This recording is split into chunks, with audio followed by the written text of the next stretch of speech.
20শে ফেব্রুয়ারি সোমবার। তিনি না, আমি সব হয়েছি। শ্রীরামকৃষ্ণ। তাঁকে দর্শন হলে তখন বোঝা যায় যে তিনি জীবজগৎ হয়েছেন। শ্রী জীবনকৃষ্ণ। কি করে বোঝা যায়? না, বিশ্বরূপ দর্শন হলে তবে বোঝা যায়। তাঁকে অর্থাৎ ভগবান দর্শন হলে, আত্মার মধ্যে এই জগৎ দেখলে তখন বোঝা যায় তিনি এইসব হয়েছেন। এই যে জগৎ আত্মার মধ্যে আর বাইরে যে জগৎ এক, আইডেন্টিক্যাল, সাইমultaneously ওয়ার্কিং। তবে এ বেষ্টির, এর প্রমাণ দেওয়া যাবে না। এই একত্ব হলে তবে বোঝা যায় আমি আর এই যে জগতের মানুষ এক। কোথায় এক? আত্মিক জগতে। আর তখন তিনি থাকেন না, থাকে আমি সব হয়েছি। সে কথা বলবে তখন জগতের মানুষ।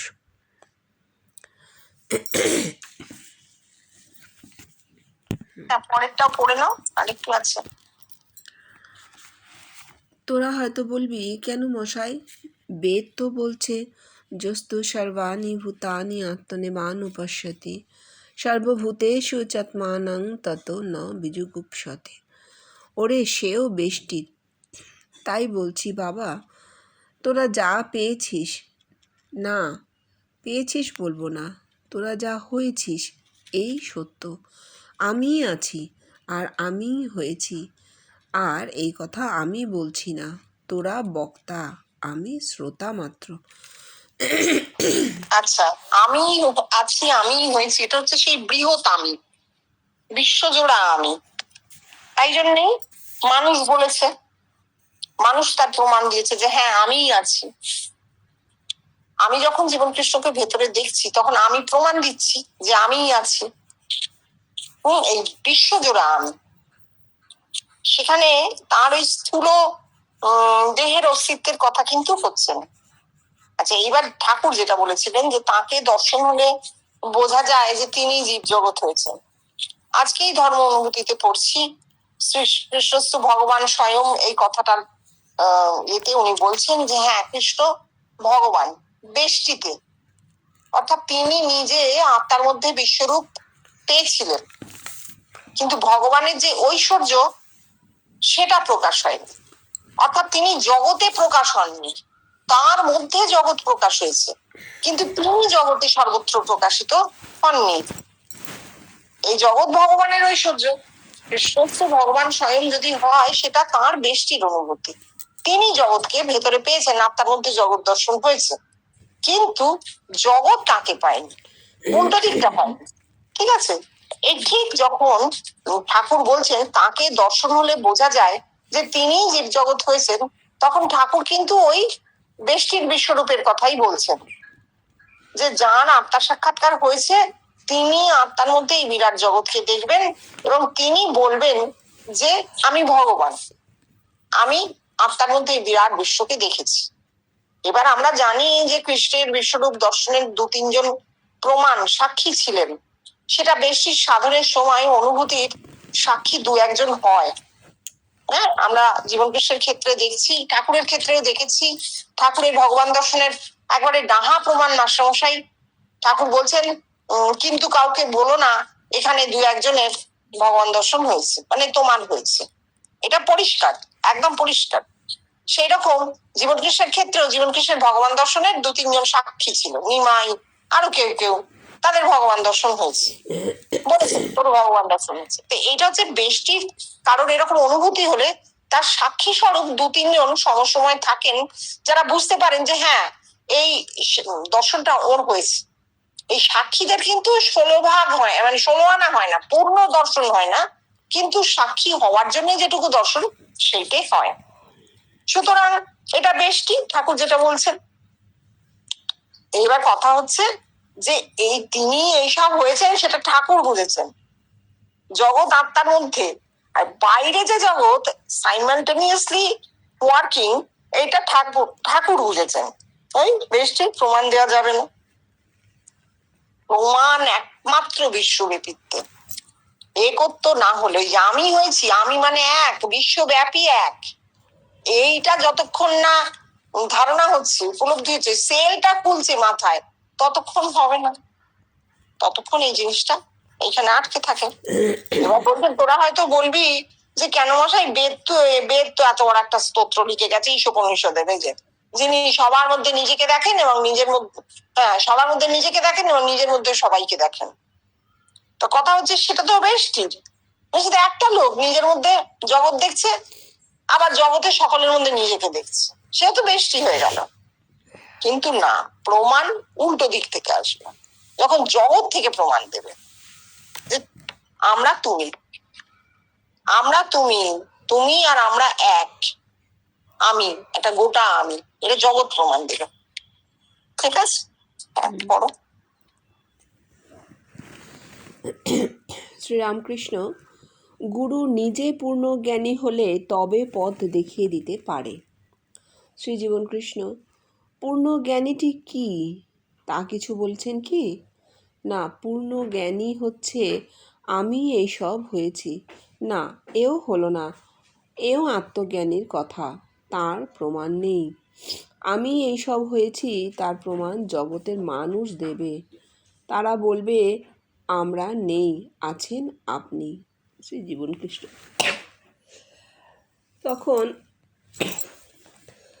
তখন পথ দেখিয়ে দেওয়ার প্রশ্নই ওঠে না। অবশ্য এই সমস্তই আত্মিক জগতের কথা, অতএব অন্য প্রশ্ন ওঠে না। দেখ, স্বামীজি গান গাইছেন, এই পথের কথা নিয়েই গাইছেন। সত্য পথে মন করো আরোহণ, প্রেমের আলো জ্বালি চলো অনুক্ষণ। যদি দেখো পথে ভয়েরই আকার, প্রাণপণে দিও দোহাই রাজার। সেই পথে রাজার প্রবল প্রতাপ সমন, ডরে যার শাসনে। এই গানটা পুরোপুরি দেহতত্ত্বে হলেও এসব বিবিদিশাপন্থীদের, এটা বিদ্যতে নিলে সত্যই তাই। এই দেহেতে রাজা, শুধু তিনিই পথ দেখান, তিনিই সর্বসংশয় দূর করেন, তিনিই নির্ভর করেন। তাও এইসব আমি দ্বৈতবাদে বললাম, ব্রহ্মতে বা একতে আমি মানুষের অন্তরে থেকে তাকে পথ দেখিয়ে ব্রহ্মপুরে নিয়ে গিয়ে আমি করে নিচ্ছি, তখন সে নির্ভয় হচ্ছে তার প্রমাণ। ওরে, তখন যে তার জীবন মৃত্যুর রহস্য ভেদ হচ্ছে, কারণ সে নেই, আছি আমি, অনাদিকালের আমি, সেই ঋষিদের যো বসৌ পুরুষ সোহমস্মি। তাহলে সেই বিশ্বব্যাপী আমির কথাই তিনি বলছেন। অনাদিকালের আমি তো একটা মানুষ হতে পারে না, তাই না? হ্যাঁ, এই বিশ্বব্যাপী আমির কথাই তিনি বলছেন, একটা মানুষের কথা নয়। বিশ্বব্যাপিত্বের কথা, জগৎব্যাপী মানুষের যে আমি, সেই আমি। এবার যেটা বলছেন যে পূর্ণ জ্ঞানী, ঠাকুর তো কিছু বলছেন না। কে পূর্ণ জ্ঞানী? না আমি সব হয়েছি, না, সে প্রমাণ কই? আমি যে সব হয়েছি প্রমাণ কে দেবে? প্রমাণ দেবে জগৎ। জগতের মানুষ এসে বলবেন আমরা আপনি, তখন জানা যাবে যে আমি এই দেহ মাত্র নই। এই যে হাজার হাজার মানুষ আমার চোখের সামনে দাঁড়িয়ে আছে এবং আমাকে বলছে যে আমরা আপনি, আমি আপনি, আমি আপনি, আমি আপনি, এই যে হচ্ছে, কি হচ্ছে? সমস্ত ভেদ ঘুচে যাচ্ছে, আমি দেহ থেকেও দেহাতীত হয়ে যাচ্ছে, সব আমি, সব আমি। তাহলে এই যে সব আমি, এই আমি, এটাই হচ্ছে আত্মিক জগতের পূর্ণত্বের কথা একটা সময়ে দাঁড়িয়ে।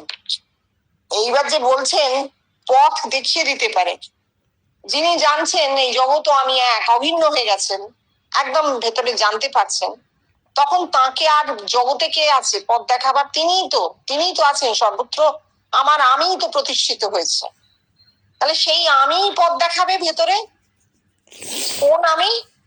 স্বাধীন মুক্ত, যার কোনো বন্ধন নেই, সেই মুক্ত আমি কে হয়? রাজা। রাজাকেই তো শাসন করার কেউ থাকে না, রাজা শাসন করে, তাই না? তাহলে রাজা হচ্ছে সব থেকে স্বাধীন এবং মুক্ত। তাহলে আমার ভেতরে যে মুক্ত আমি, সেই তো রাজা, সেই পথ দেখাবে, সেই দেখাবে আলো। কোথায়? ভেতরে, ভেতরে আলো দেখাবে, ভেতরে। এবং আমরা ধীরে ধীরে ধীরে ধীরে এগিয়ে যাব, চলার তো কোনো শেষ নেই। ভেতরে চলা, ভেতরে চলা, ভেতরে চলার কোনো শেষ নেই। সেইটাই বলছেন যে রাজাই একমাত্র নির্ভয় করেন। কেমন করে? নিজের সঙ্গে এক করে নিয়ে। অভয় অভয়ং বই জনক প্রাপ্ত হুসি।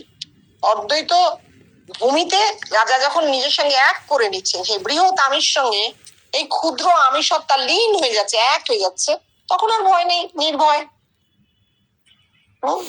আসল ব্যাপারটা হচ্ছে যতক্ষণ আমাদের দেহ বোধটা থাকে ততক্ষণই তো ভয়ও তো একটা রিপু, ভয় লোভ সবই থাকে। কিন্তু যে মুহূর্তে আমি দেহাতীত হয়ে যাচ্ছি, যখনই আমার দেহাতীত সত্তার প্রকাশ ঘটছে, তখনই আমি নির্ভয়। তখন আর দেহের ভয় নেই। দেহ গেল রইলো, কিছু যায় আসে না। এমন তো অনেক মানুষ আছেন যারা মৃত্যুকে মোটেই ভয় পান না। হ্যাঁ, জন্মেছি, যাবে, দেহ হয়েছে, দেহ যাবে, এ আর বেশি কথা কি? এই যে একটা মানসিক ব্যাপার তাদের থাকে, তার মানে তারা একটা অনাদি অস্তিত্ব কিন্তু ধরে নেন। হ্যাঁ, জন্মাবার আগে কিছু তো ছিলাম, মরবার পরে কিছু হব। জন্মান্তর নয়, কিন্তু ফর্ম পাল্টে যাবে, লাইফ ফোর্স অন্য কোনো ভাবে থাকবে। তো এই যে ধরে নেওয়া, যিনি এই ধরে নেওয়াটা নিতে পারেন, তিনি তো নির্ভয়। তিনি দেহ ছাড়াও নিজের অন্য অস্তিত্ব আছে সেটা জানেন। এই দেহাতীত অস্তিত্ব নির্ভয় করে মানুষকে। বলছে জীবন মৃত্যু রহস্য ভেদ হয়ে যাচ্ছে। কেন? এই বৃহৎ আমিও যদি আমরা প্রত্যেকেই যদি সেই বৃহৎ আমি হই, তাহলে এই দেহগত যে আমি, সেটা কতটুকু? সেটা তো অনিত্য। তাহলে সেই নিত্য আমিটা তো আছেই। তাহলে এই জীবন মৃত্যুর রহস্য ভেদ হলো। আর কি হলো? মনের সমস্ত কষ্ট সংশয় চলে গেল। এই দেহ রইলো গেল, জীবন রইলো গেল, কিছু যায় আসে না। কারণ এই মনুষ্য জগৎ থেকে আমি উঠেছিলাম, এই মনুষ্য জগতে আমার দেহ লীন হয়ে গেছে। বৃহৎ আমিটা কিন্তু রয়ে গেছে, তার শেষ নেই।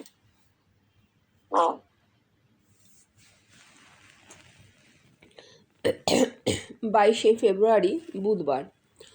মুক্তিবাদ কতটা সত্য? কথামৃত। শ্রীরামকৃষ্ণ। দেহ ঘর থাকতে মুক্তি হয় না। শ্রীজীবন কৃষ্ণ। আচ্ছা, তোদের ধরাই ধর, ভারতীয় দর্শনে মুক্তিবাদের কথা, তাতে 4 রকম মুক্তির কথা আছে। 1 মরে গিয়ে মুক্তি, 2 সদ্য মুক্তি, 3 ক্রমমুক্তি, 4 জীবন মুক্তি। এখন মরে গিয়ে মুক্তি কে কে লাভ করেছে বল? রামকৃষ্ণ। সে আমরা কি করে জানব? তবে হয়, বোধ হয়, না হলে যুগ যুগ ধরে এই কথা চলে আসছে কি করে? শেষের কথাগুলি এত আস্তে ছিল যে শ্রীজীবনকৃষ্ণ শুনতে পাননি। ভোলা কাছেই বসেছিল, তাই কথাগুলি পুনরাবৃত্তি করল। শ্রীজীবনকৃষ্ণ। সে কিরে, তোদের হিন্দু ধর্মে প্রায় সকলেই তো বাবা এই মরে গিয়ে মুক্তির কথাই বলে গেছে রে। আর কে কে মরে গিয়ে মুক্তি পেল তা জানিস না? উফ, মানুষগুলোকে তারা কি বোকায় বানিয়ে না গেছে। ব্যাস, যেমনি মরা অমনি পরম ব্রহ্মে লীন হয়ে যাওয়া। ওরে না রে না, মরে গিয়ে মুক্তি একটা নিছক কল্পনা মাত্র। তা না হলে ওদের ব্যবসা চলে কি করে? এইটুকু বলে নে। হ্যাঁ, হিন্দু ধর্মের কথা হচ্ছে। ভারতীয় দর্শনে মুক্তিবাদ বলে বই এসেছে, হ্যাঁ, 61 সাল। এবার তো ধীরেন দাস শাস্ত্র ফাস্ত্র আনতে শুরু করেছে, উনিও পড়ছেন। সেইটা পড়তে গিয়ে উনি পেয়েছেন যে 4 রকম মুক্তির কথা বলা হয়েছে। মরে গিয়ে মুক্তি, সদ্য মুক্তি, ক্রমমুক্তি, জীবন মুক্তি। প্রথমে উনি মরে গিয়ে মুক্তির কথা বলছেন। আচ্ছা, ধরা যাক, ধরলাম সাপোজ একটা মানুষ মরে গিয়ে মুক্ত হয়ে গেল। এই ধরাটা কেন? কারণ জন্মের আগে আমরা কি অবস্থায় ছিলাম জানি না, সম্ভবত মুক্ত অবস্থাতেই ছিলাম।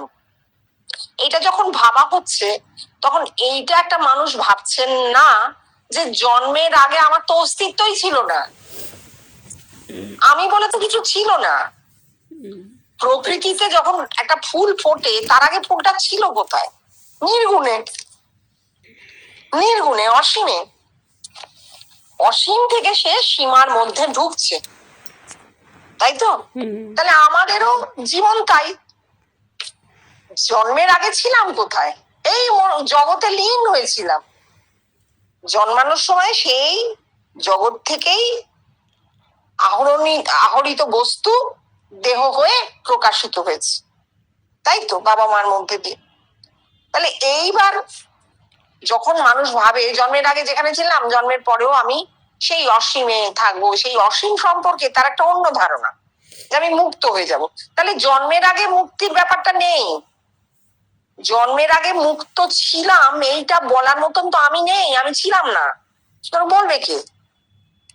ঠিক সেই রকমই মরে গিয়ে যে আমি মুক্ত হয়ে যাচ্ছি এইটা বলার জন্য তো মৃত ব্যক্তি ফিরে আসতে পারে না। তাহলে এটা আমাদের একটা ধারণা, আমরা একটা কল্পনা করে নিচ্ছি যে জন্মের আগে যেমন আমার এলিমেন্ট গুলো শরীরের এই পঞ্চভূত নেচারে এমনি ছিল, জাস্ট লুজ ছিল, সেই লুজ এলিমেন্ট গুলো জড় হয়ে শরীর হয়েছে। এটা যদি আমি ভাবি তাহলে আমরা কি ভাবছি? জন্মের মৃত্যুর পরেও আমার শরীর এই পঞ্চভূতে বিলীন হয়ে যাবে, আমি মুক্ত হয়ে গেলাম। এটা তো একটা ধারণা, কল্পনা। কারণ জন্মের পূর্বাবস্থা মানুষ বলতেই পারে না, কারণ মানুষ ছিলই না। আমি ছিলামই না, তাহলে আমার জন্মের পূর্বাবস্থা আমি বলবো কি করে? বলতে পারবো না, আমি নেই। ঠিক মৃত্যুর পরেও আমি নেই, তাহলে আর কে বলবে মৃত্যুর পরে আমার অবস্থাটা কেমন? সেটাই উনি বলছেন যে এটা একটা কল্পনা। আর এমনি যদি ভাবো যে মরে গিয়ে মুক্তি, তাহলে সেটা এই জীবন থেকে, সেটা আত্মিক মুক্তির কথা হচ্ছে না। মরে গিয়ে নিশ্চয়ই মুক্ত, অবশ্যই। কিসের থেকে? এই কঠিন জীবন থেকে, যে জীবন সারাক্ষণ আমাকে সেই ঠাকুরের কথায় এধারে যেতে গেলে ঝাঁটা ফেলে মারবো, ওধারে যেতে গেলে কোস্তা ফেলে মারবো, শাঁখের করাত। এই জীবন থেকে তো মুক্ত, এই ব্যবহারিক জীবন। কিন্তু আত্মিক জগতে, আত্মিক জীবনে আমি মুক্ত কিনা, আত্মিক মুক্তি ঘটলো কিনা মরে গিয়ে, সেটা তো কল্পনা, সেটা কেউ বলতে পারে না। 2 সদ্য মুক্তির কথা আমি পরে বলছি। 3 ক্রম মুক্তিটা কিরকম জানিস? ওই ঠাকুরের কথায় কানাকে হাতি দেখানোর মতন। কানে হাত দিয়ে হাতিটাকে কুলোর মতন বললে কি হাতি বোঝানো যায় বাবা? না পায়ে হাত দিয়ে হাতিটা থামের মতন বললে হাতি বোঝায় না।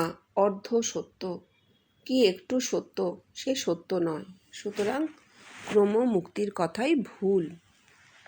হ্যাঁ, ক্রমমুক্তিটার কথাটা এলো কোত্থেকে তাহলে? এত বড় ভুল কথাটা ঢুকলো কি করে? ওই সাধন, বিবিদিশার পথে দেহের সাধন, একটি একটি ভূমি অতিক্রম হচ্ছে এবং নানাবিধ দর্শন হচ্ছে। খুব ভালো করে ঠাকুর বলেছেন যে একজন রাজার কাছে যাবে, তো তাকে বলা আছে রাজা আছেন 7 দেউড়ির পারে। সে ঢুকছে, প্রথম দেউড়ি পার করতেই দেখছে বাবা এক অতি উজ্জ্বল পুরুষ, নানা রকম সাজ পোশাক, সোনা দানা মণি মাণিক্য, তাকে ঘিরে আরো কত লোক, গান হচ্ছে, বাজনা হচ্ছে, ভারী হইচই। তো সে জড়সড় হয়ে একদিকে দাঁড়ালো, এই তাহলে রাজা। তখন একজন এসে বললো না, এই রাজা নয়, আরো এগিয়ে যাও। আর একটা ভূমি ক্রস করলো, সেখানেও সেই একই রকম সে দেখছে। কিন্তু এই করতে করতে তাকে কিন্তু প্রত্যেকবার কেউ ঠেলে দিচ্ছে যে না, এই রাজা নয়, যাও। যখন 6ষ্ঠ ভূমিও সে ক্রস করে যাচ্ছে, 7ম ভূমিতে গিয়ে দেখছে, যাকে দেখছে তখন আর তাকে বলবার জন্য কেউ নেই যে এই রাজা। কারণ একবারে দেখা মাত্র সংশয় নাশ হচ্ছে যে হ্যাঁ এই রাজা, এই রাজা, কেউ বলবে এই রাজা। তাহলে এই হচ্ছে দেহের সাধনের কথা। দেহের সাধনে 6ষ্ঠ ভূমি ক্রস করে 7ম ভূমিতে যাওয়া হয় না। বিবিদিশার পথে সাধনা করে ও অবস্থা হয় না, ঠাকুর বলছেন। সাধনা করে 7ম ভূমির পারে গিয়ে রাজাকে দর্শন এ হয় না। তাহলে কি হচ্ছে? 6ষ্ঠ ভূমি পর্যন্ত তার দর্শন, এবং সে তখন ওই হাতিটাকে কুলোর মতন মানে ইষ্ট দর্শন হচ্ছে। সে তখন বলছে ভগবান কৃষ্ণ, ভগবান কালী, ভগবান যিশু, ভগবান আল্লাহ, ভগবান মোহাম্মদ, ভগবান বুদ্ধ। অর্থাৎ সে যা দেখছে তাকেই সে সত্য বলে জানছে। যাকে সে দেখতে পাচ্ছে তাকেই সে সত্য বলে জানছে। ও সেটাই, তাতে কি হচ্ছে, ওই যারা কানাডা হাতি দেখতে গেছিল মারামারি শুরু হয়ে গেছিল না, যে না এখানেও তাই সব মারামারি শুরু হয়ে গেছে, কারণ ইষ্ট তো কারোর সঙ্গে কারোর মিলবে না, ইষ্ট তো সমন্বয় সাধন করতে পারে না ইষ্ট দর্শন। এবং মাঝখান থেকে কি হচ্ছে, বলছে জ্ঞান চক্ষু খোলেনি। কানা মানে কি, যার একটা চোখ কানা, একটা চোখ যার অন্ধ, তাই তো? দুটো চোখ হলে তাহলে বাইরের চোখ বুঝতাম। যখন বলছে একটা চোখ কানা বলা হচ্ছে, একটা চোখ মানে তার জ্ঞান চক্ষু খোলেনি, মানে তার ভ্রুমধ্যের যে তৃতীয় নয়ন জ্ঞান পথ সেটা খোলেনি। ওই দরজাটা না খুললে তো সে সপ্তমভূমিতে যেতে পারবে না। তাই কানাদের এই অবস্থা, তাদের কারোর জ্ঞান চক্ষু খোলেনি, তাদের সপ্তমভূমিতে প্রবেশের দ্বার বন্ধ। কিন্তু কষ্ট করে করে তারা সাধন করে করে চলে এসেছে এই পর্যন্ত, ষষ্ঠ ভূমিতে যেখানে ইষ্ট দর্শন হয় সেই পর্যন্ত চলে এসেছে। এবং নিজেরা নিজেদের মধ্যে মারামারি করছে, এ বলছে থামের মতো, ও বলছে কুলোর মতন, এ বলছে কালী, ও বলছে কৃষ্ণ, ও বলছে শিব, ও বলছে বুদ্ধ, ও বলছে যিশু, ও বলছে আল্লাহ। ঠিক আছে, এই হচ্ছে ক্রমমুক্তি। তাহলে ক্রমমুক্তি ভুল, মুক্তি হচ্ছে না তো। তুমি যদি একটা পাঁঠা কাটো আর তার যদি গলাটা এক কোপে না ফেলতে পারো, তাহলে পাঁঠাটার কি কষ্ট বলো তো, ধরপাট ধরপাট করবে। শস্যভূমি পর্যন্ত সাধন হলে মানুষের তাই হয়, ধর বিচ্ছেদ হচ্ছে না, মাথা আলাদা হচ্ছে না, কষ্ট। 4 জীবন মুক্তি, জীবন মুক্ত, নিত্য মুক্ত কথাটা হচ্ছে ভাগবতের। ভাগবতকার এই কথাটা বেদ থেকে নিয়েছে। বেদে জীবন মুক্ত ঠিক এইভাবে কথাটা বলা নেই, আছে জন্মসিদ্ধ। এই জন্মসিদ্ধ কথাটাকে ভাগবত জীবনমুক্ত বলেছে। বেদ বলছে জন্ম থেকে সে দেহ আত্মা পৃথক হয়েই জন্মেছে, কিন্তু জন্ম থেকে সে দেহ আত্মা পৃথক হয়েই জন্মেছে তার প্রমাণ তো তখন পাওয়া যায় না। উত্তরকালে তার প্রমাণ পাওয়া যায়। এই জীবন মুক্ত কথাটা মার্জেস ইন্টু সদ্য মুক্ত। এখন এই সদ্য জীবন মুক্তিটা তাহলে বলে নেওয়া, জীবন মুক্তিটা একটু বলে নেওয়া যাক। উনি বলছেন নিত্য মুক্ত, ভাগবতে বলেছে, ভাগবত কিন্তু পুরাণ। তাহলে পুরাণকার কি নিত্য মুক্ত জীবন মুক্ত জানতেন না? বেদ পাঠ করে লিখছেন। একটা সারাক্ষণ আমাদের মনে রাখতে হবে, বেদ কিন্তু অদ্বৈতবাদের কথা বলে, বেদ উপনিষদ। সেখানে ভক্তির কোনো স্থান নেই, ভক্তি করতে হবে, প্রার্থনা করতে হবে, এসব কোনো স্থান নেই। কেউ যদি বলে উপনিষদে প্রচুর প্রার্থনা আছে, সে প্রার্থনা নিজের কাছে, নিজের ওই মহৎ সত্তার কাছে, নিজের আত্মার কাছে, আত্মা তো ভেতরেই, তার কাছে প্রার্থনা। বাইরে কোনো ভগবান সৃষ্টি হয়নি, এমনকি তার দেহের মধ্যেও দ্বিতীয় কোনো সত্তা তৈরি হবে না, এটা মনে রাখতে হবে। আর ভাগবত বা পুরাণ হচ্ছে দ্বৈতবাদ, যেখানে ভগবান আছে, ভক্ত আছে, এবং ভক্তের দেহে ভগবানের লীলার কাহিনী ভাগবত আছে। ঠিক আছে, তাহলে ভাগবত যখন বলছে জীবন মুক্ত, সে কোথা থেকে নিয়েছে? সে বেদ থেকে নিয়েছে। কথাটা বলছে ভাগবতকার বেদ থেকে নিয়েছে, উনি বলছেন তাই। কিন্তু বেদে জীবন মুক্ত বলা নেই, বলা আছে জন্মসিদ্ধ। তাহলে দুটোর মধ্যে আকাশ পাতাল ফারাক হয়ে গেল, তাই না? ভাগবত বলতে চেয়েছে জীবন মুক্তি মানে এই জীবনেই তুমি আরাধনা করে, প্রার্থনা করে, ভগবানের সাধনা করে, তাকে ওই হেসে কেঁদে নেচে গিয়ে তাকে করো, তাকে তুষ্ট করো, তাহলে তুমি এই জীবনেই মুক্ত হয়ে যাবে। ভগবান তোমাকে মায়ার বন্ধন থেকে মুক্ত করে দেবেন।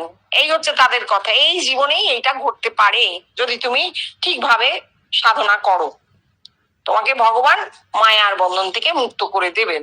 আজ পর্যন্ত আমরা পৃথিবীতে এর কোনো উদাহরণ পাইনি।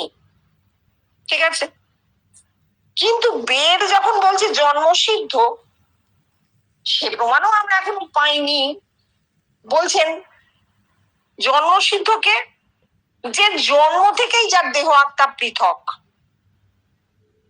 তাহলে যে জন্ম থেকেই দেহ আত্মা যদি কারোর পৃথক হয়, তাহলে তার আত্মা ওই পরমাংশ অবস্থাতেই থাকবে, যে কোনো দেহে প্রবেশ করতে পারবে, যে কোনো দেহে তার ফুটে ওঠার ক্ষমতা হবে। তাই না? হুম। সেই অবস্থাটা কিন্তু এখনো আমরা এতটা ওপরে দেখিনি, এতটা ভেতরে আমরা দেখিনি, মানে এত উত্তরণ আমরা দেখিনি। আমরা এইটা দেখেছি জন্মসিদ্ধ, যেমন অতীতের ব্রহ্মলীন অবস্থা থেকে আমরা অনেককে দেখে থাকি মহাপুরুষদের, আমরা বুঝতে পারি এরা জন্মসিদ্ধ ছিলেন, না হলে এখনো তার রূপ আমার মধ্যে ফুটছে কি করে? রূপটা ফোটা মানে কি? আমার ভেতরে ব্রেন সেলে যে চৈতন্য আছে, সেই চৈতন্য যে ছোট ছোট কনসাসনেসের যে ইউনিট গুলো, সেটা জমাট বাঁধে, বেঁধে রূপটা তৈরি করে। তাহলে মানুষের মাথায় তো 3 কাল লয় হয়ে যায়, স্থান কাল লয় হয়ে যায়। তাহলে সেই রূপটা ফুটে উঠে জানিয়ে দেয় যে ইনি মুক্ত পুরুষ ছিলেন, ইনি মুক্ত পুরুষ ছিলেন, তাই তুমি একে দেখতে পাচ্ছ। তাই তো? এইটা জন্মসিদ্ধের একটা মধ্যমার প্রমাণ। এবার পড়ো। এখন এই সদ্য মুক্তিটা কি? তোদের আমি বহুবার বলেছি, যেই মুহূর্তে মানুষটা আমায় দেখছে সেই মুহূর্তে সে সদ্য মুক্ত হয়ে যাচ্ছে। আর এই সদ্য মুক্ত হচ্ছে কে? জ্যান্ত মানুষ। তাহলে জ্যান্ত মানুষকে নিয়েই যা কিছু, মরে গিয়ে নয়। যেই মুহূর্তে সে সদ্যমুক্ত হলো সেই মুহূর্তেই তার সব হয়ে গেল। হ্যাঁ, এইটা একটা সত্যি কথা। সদ্য মুক্তি কি?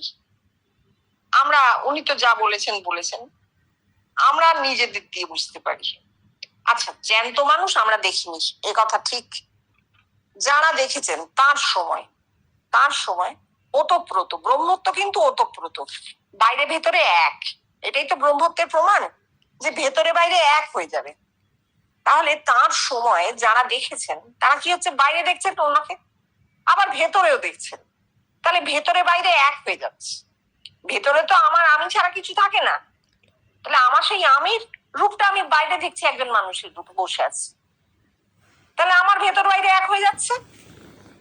এখানে জীবন কৃষ্ণকে বা যে মানুষটাকে আমি দেখছি, তার সঙ্গে আমার পূর্ব পরিচয় নাই থাকতে পারে, তাকে আমি একদম চিনি না, অজানা মানুষ। হ্যাঁ, তাতে কি এসে গেল?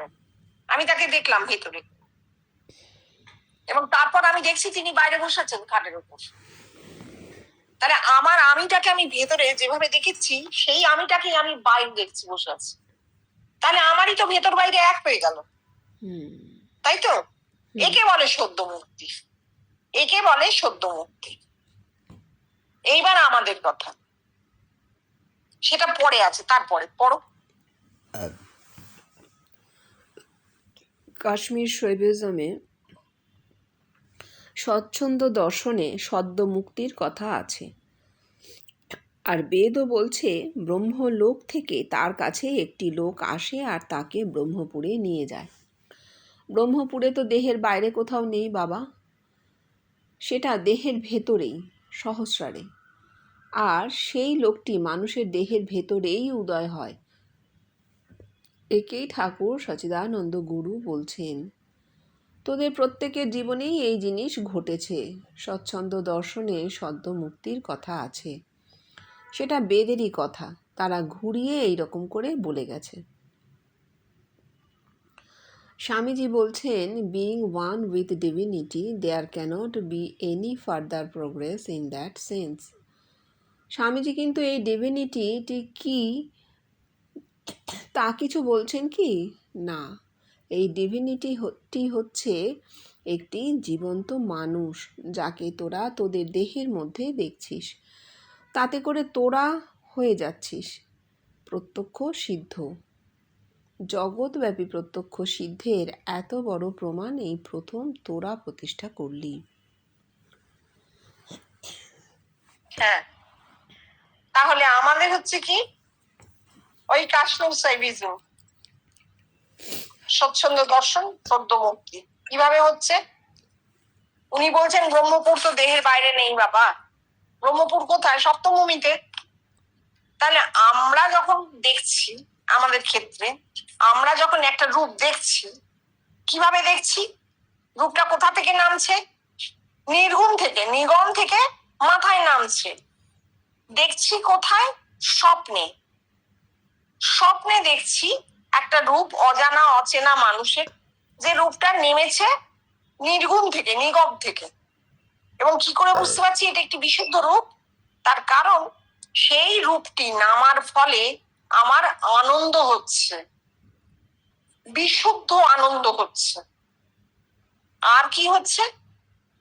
তাকে দেখে সেই আনন্দের সঙ্গে সঙ্গে আমি দেখছি তিনি আমাকে কিছু বলতেও পারেন, কিছু নাও বলতে পারেন, কিন্তু রস, এই যে আনন্দ রসের উৎপত্তি হচ্ছে মনে, দেহে, চেতনায় ছড়িয়ে যাচ্ছে, এইটা থেকে আমরা বুঝতে পারছি যে এইটা আমার বিশুদ্ধ স্বরূপ একটি পুরুষের রূপে। এইবার পরে আমরা জানতে পারছি যে হ্যাঁ, অনেকে দেখেছেন, এরকম মানুষ ছিলেন।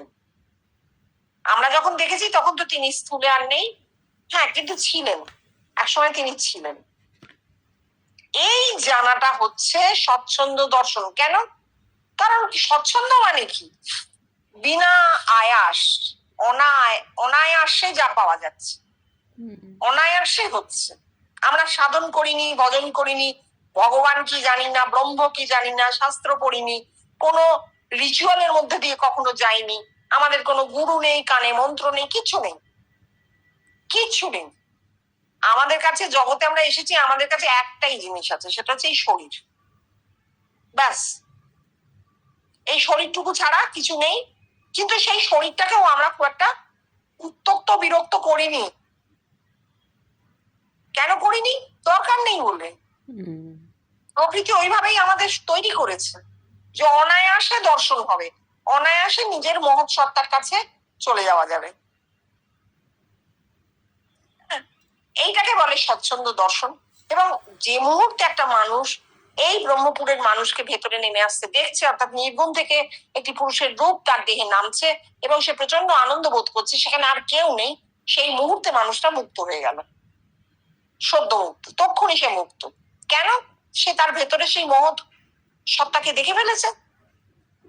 তার এই দেহবোধ ছাড়াও, দেহ সত্তা ছাড়াও, জীব সত্তা ছাড়াও তার যে আরেকটি মহৎ সত্তা আছে, বৃহৎ অনন্ত সত্তা আছে, তাকে সে দেখে ফেলেছে, তাই সে মুক্ত।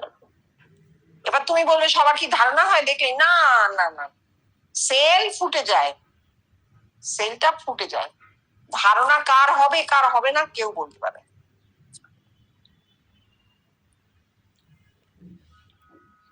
আর যেখানে স্বামীজির being one with divinity, there cannot be any further progress in that sense.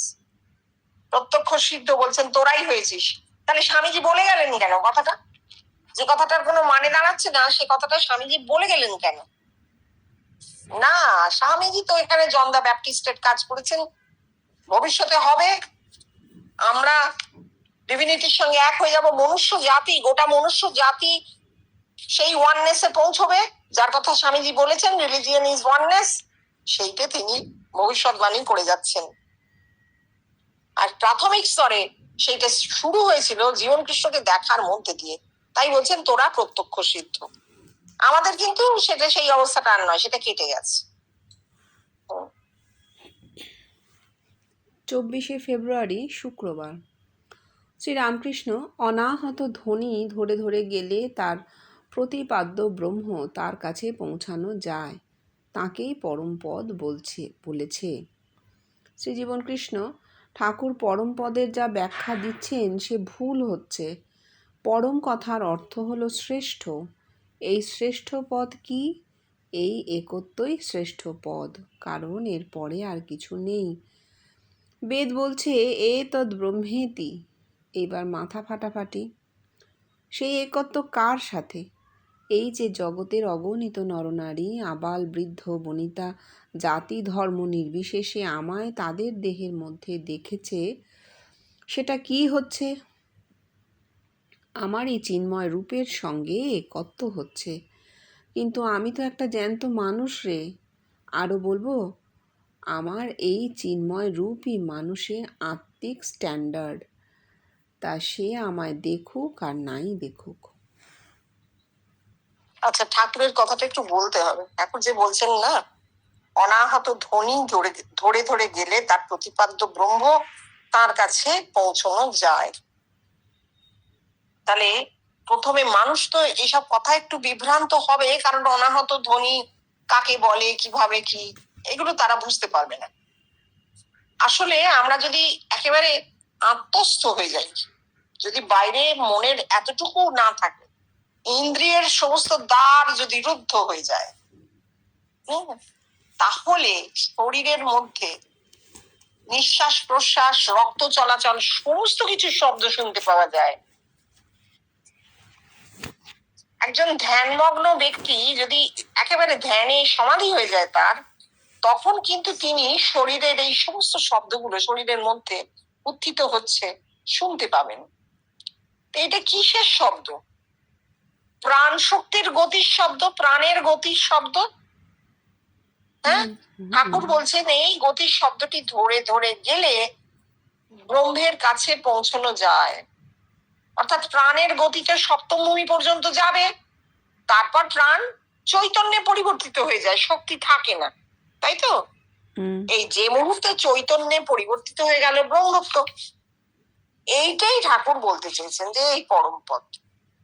অর্থাৎ একেবারে ধ্যানস্থ হয়ে যাও, যদি তুমি ধ্যান সমাধিতে চলে যাও, তাহলে তুমি তোমার প্রাণের গতিকে শুনতে পাবে, টের পাবে। ভাইব্রেশন, কম্পন, শব্দ মানে কানে শুনবে তা নয়, অনাহত ধ্বনি কানে শোনা যায় না, নাদ, এই নাদ উঠছে, প্রাণের নাদ উঠছে, সেটা টের পাওয়া যায়। এই গতি কোথায় গিয়ে থামে? সপ্তম ভূমিতে প্রাণ চৈতন্যে পরিবর্তিত হয়ে গেল, পরম পদ ব্রহ্মত্ব। এইটা ঠাকুর বলেছেন। এবার জীবনকৃষ্ণ বলছেন না না, ব্যাখ্যাটা ভুল হচ্ছে। কেন ব্যাখ্যা ভুল? এখানটা বুঝতে হবে কেন উনি এই কথাটা বলছেন। ঠাকুর যেটা বলছেন সেটা বেশটি, কোটিতে গুটিক। আর জীবনকৃষ্ণ পরম পদ বলতে বিশ্বব্যাপিত্ব বুঝছেন, মানে যা সকলের হবে, সর্বজনীনতা। জীবনকৃষ্ণের কাছে সর্বজনীনতাই ধর্ম, যা সবার হয় তাই ধর্ম। কোথায় কোন একজনের সমাধিতে ব্রহ্মত্ব লাভ হলো সেইটাই ধর্ম নয়। পরম মানে শ্রেষ্ঠ, আবার পরম মানে বহুও বটে। হ্যাঁ, পরম পদ মানে শ্রেষ্ঠ পদ, যেটা বহুর মধ্যে প্রকাশিত হবে। তাই জন্য তিনি ঠাকুরের কথাটা নিতে পারছেন না। তার অবস্থাটা চিন্তা করো, 24শে ফেব্রুয়ারি 61 সাল, তিনি আর বেষ্টির মধ্যে নেই, এবং এই বিশ্বব্যাপিত্ব তার মধ্যে প্রকাশিত হয়েছিল বলেই আজ আমরা এত আলোচনা করতে পারছি বসে। তাই জন্য তিনি ঠাকুরের এই কথাটা নিচ্ছেন না, বলছেন না এটা ভুল, পরমপদ এটা নয়। পরমপদ বলতে যে ব্রহ্মত্ব, পরম ব্রহ্মত্ব, সেটা কার সঙ্গে? একত্বের মধ্যে দিয়ে প্রকাশিত হবে। কার সঙ্গে? এই জগতের সমস্ত নারী পুরুষ বৃদ্ধ জাতি ধর্ম নির্বিশেষে প্রত্যেকটা মানুষের সঙ্গে। কিভাবে? ওই যে চৈতন্য রূপ নেবে। কখন? যখন মানুষটা জ্যান্ত ছিলেন, এখন না। তাই জন্যই তিনি বলেছেন আমার রূপ আর থাকবে না, নাম থাকবে না, নাম রূপ কেটে দে। কি থাকবে? Action will be there in the brain. ওই ধ্বনি, ঠাকুর যেটা বলছেন সেটাই বলছেন, কিন্তু উনিও নাদ, নাদের অ্যাকশন থাকবে, ভাইব্রেশনের অ্যাকশন থাকবে। তখন পর্যন্ত তার রূপটাই মানুষের আত্মিক স্ট্যান্ডার্ড। হ্যাঁ, দেখলে বোঝা গেল যে হ্যাঁ হয়েছে, একটা হয়েছে। কিন্তু এখন সেটা ছাপিয়ে গেছে, এখন সেটা ছাপিয়ে বহু বছর, 61 সাল থেকে এখন 26 সাল, মানে ওদিকে 39, এদিকে 26, 65 বছর চলে গেছে। এই 65 বছরে আমাদের 5টা স্তর, আত্মিক স্তর পার হয়ে গেছে। মানুষ বা মনুষ্য জাতি স্পিরিচুয়াল ইভলিউশনের 5টা স্তর চলে গেছে। সুতরাং আরো উপরে এখন আমরা। তবে হ্যাঁ, তুমি যদি বলো কোথায় দাঁড়িয়ে আছি, তাহলে মাসি আমরা কোথায় দাঁড়িয়ে, না এইটা কিন্তু কেউ বলতে পারবে না। এইটা বলবে আবার ভবিষ্যতের মানুষ, ও আচ্ছা ওরা ওইখানে ছিল তাই আমরা এত দূর চলে এসেছি। বর্তমানে দাঁড়িয়ে বর্তমানের অবস্থা কেউ বলতে পারে না, ওটা জীবনকৃষ্ণ একা বলেছেন, এটাও মনে রাখতে হবে। ঠাকুরও বলেছেন একা একা। ঠিক আছে, এই অব্দি থাকুক তাহলে।